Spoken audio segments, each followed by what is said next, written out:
Good afternoon. How many of you know someone who smokes marijuana? How many of those people smoke marijuana for medicinal reasons? Although marijuana is illegal in many states, it has begun to be legalized in some states for medicinal use. It is still illegal federally.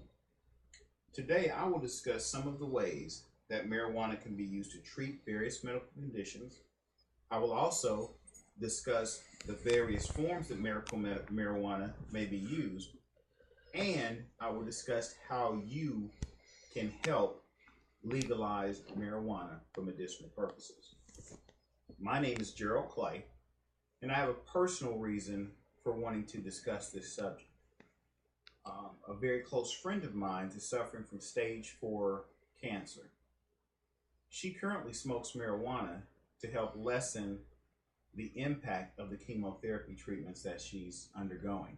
She's a very nice person, church-going person, and I just feel like it's wrong that she has to break the law in order to get the medicine that she needs to help feel better. Let me share a story with you. I read a story on CNN.com about a little girl named Charlotte Fiji.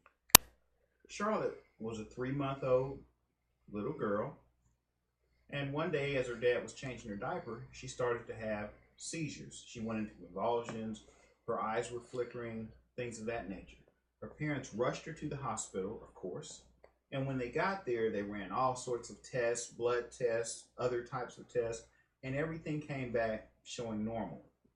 The doctors couldn't figure out what was going on with their 3-month-old little daughter, and at that particular time, the seizure had stopped, so they sent her home. They said that she would grow out of the seizures. Unfortunately, she didn't grow out of the seizures. The seizures became more and more frequent every day. Basically, they tried various medicines and things of that nature. There were numerous trips to the emergency rooms and things like that, but they could never figure out what exactly was going on. Finally, when Charlotte was 2 years old, when Charlotte was 3 years old, she was diagnosed with Dravet syndrome. Dravet syndrome is a rare epilepsy that cannot be treated with medication. Charlotte's parents changed her diet such that the seizure would be lessened. This worked on and off. It lessened the seizures, and it worked for about 2 years. After 2 years, the diet didn't help at all, and she started having seizures more and more frequently. The thing about Dravet syndrome is that there's 30-minute seizures that come one behind the other. So this young lady was constantly suffering. The father was a Green Beret. He actually had to leave the military because as he was going on missions, he was constantly being called back to meet his wife and daughter in the emergency rooms. The Fijis lived in Colorado, and in the year 2000, voters approved an amendment which made medicinal marijuana available. Interestingly, the Fijis had consistently voted against legalized marijuana in the past before their own child was stricken with a disease that some said could be lessened with the use of marijuana.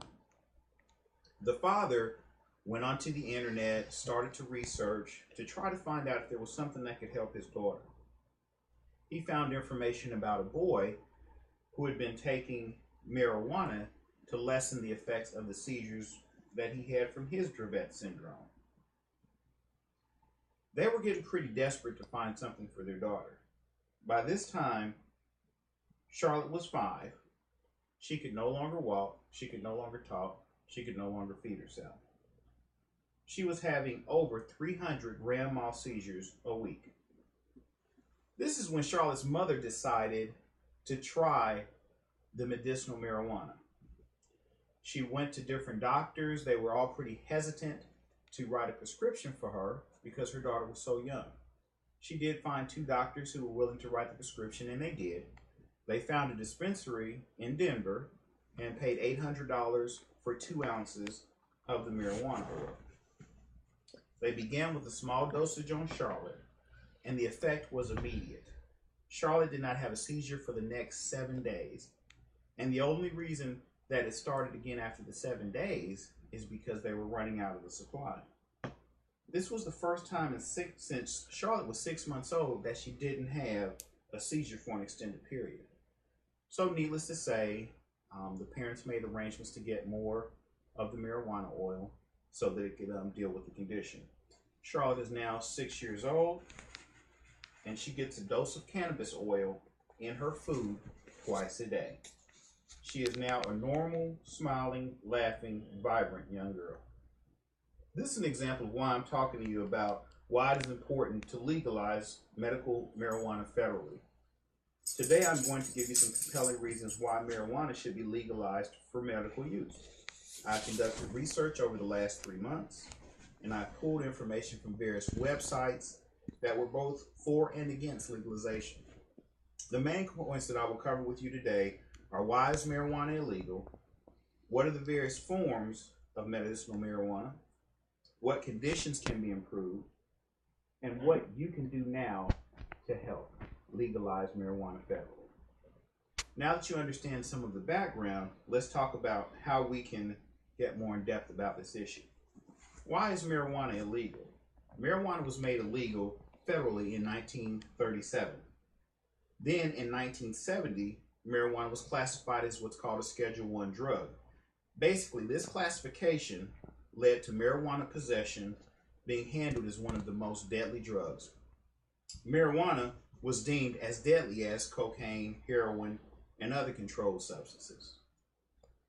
I am not going to discuss why the laws were passed. I'll leave that to you to research because it's some very interesting information. According to About.com, there are 7 key reasons why marijuana is illegal. The reasons are as follows.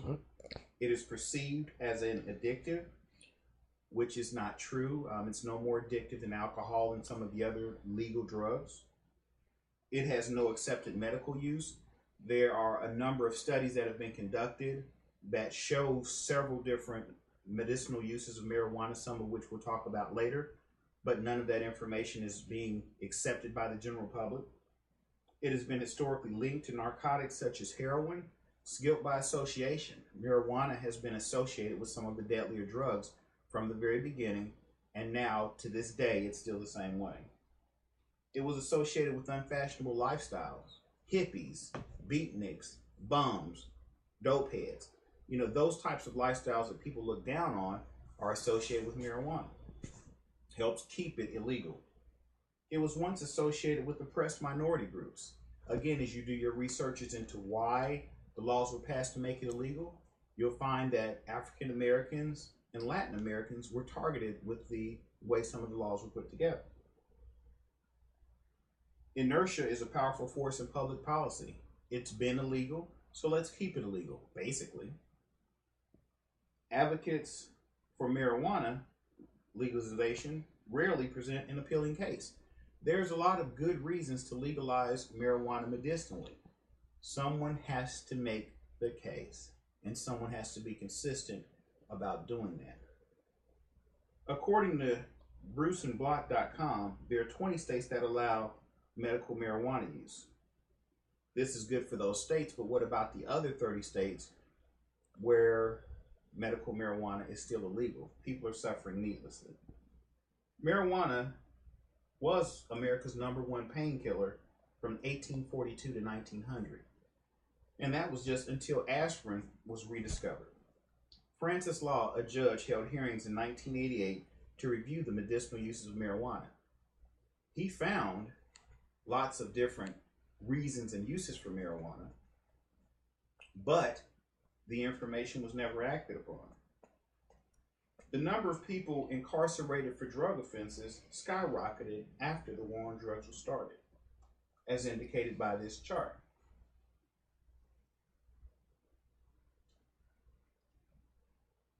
Now that you have an idea of some of the facts regarding marijuana becoming illegal, let's talk about the various forms of medicinal marijuana that is available. The types of medical marijuana that is currently available is smoking, obviously, and that one is the most popular. Vaporizers, which is becoming more popular and is a option that you can get the marijuana without the smoke. Edibles, having marijuana included as food. Tinctures and tonics. Topical, which is lotions. Teas and sodas. And hash and wax. The benefits of marijuana can be obtained without the negative impact that smoking can produce. Now let's talk about some of the conditions that medical marijuana can help. Medical marijuana can help cancer, glaucoma, HIV/AIDS, muscle spasms, seizures, severe pain, severe nausea, dramatic weight loss, and muscle atrophy. Now that we've talked about the different ways to use medical marijuana, let's talk about what you can do to help legalize marijuana federally.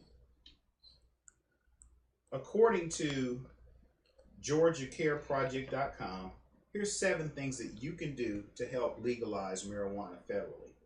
You can donate to the organizations that support the legalization, volunteer for those organizations, lobby the organizations, write editorials, demonstrate, do public speeches, fundraise for those organizations, social media using Facebook, Twitter, Instagram, form a local group yourself, or be a leader yourself. You can make a difference on a federal level by beginning locally, and that's important.